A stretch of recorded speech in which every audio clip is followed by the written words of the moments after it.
ఈ రోజుల్లో చాలామంది మెసేజ్ అంటే ఏమనుకుంటున్నారంటే, మెసేజ్ అంటే ఏముంది బ్రదరు, 4 వచనాలు, 2 పెట్ట కథలు, ఒక బ్రేకింగ్ న్యూస్ ఏత్తే అయిపోలా మెసేజ్.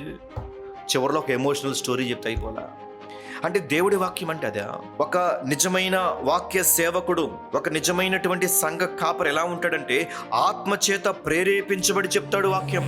కూర్చుని వింటున్న వారికి అర్థమవుతుంది, ఈ సేవకుడు పరలోకము నుంచి మన్నాను తీసుకొచ్చాడు, దేవుని ఆత్మచేత ప్రేరేపించబడి వాక్యం చెప్తున్నాడని కూర్చుని వింటున్న వారు సెన్స్ చేయగలుగుతారు, కూర్చుని వింటున్న వారు అర్థం చేసుకోగలుగుతారు. కాబట్టి గుర్తుంచుకోండి, ఈ లోకములో ఎంతో జ్ఞానం ఉంది, ఈ లోకంలో ఎంతో జ్ఞానం ఉంది, లోకములో ఎన్నో విషయాలు ఉన్నాయి. కానీ ఈ పుల్పిట్ దగ్గర నిలబడేటువంటి వ్యక్తి లోకములో ఉన్న విషయాలు, లోకములో ఉన్నటువంటి జ్ఞానాన్ని బోధిస్తే కూర్చుని వింటున్న మీ యొక్క బుర్రలు ఉబ్బుతాయి, కానీ మీ హృదయం అంధకారంలో మూయబడే ఉంటుంది, అంధకారంలో మూయబడే ఉంటుంది.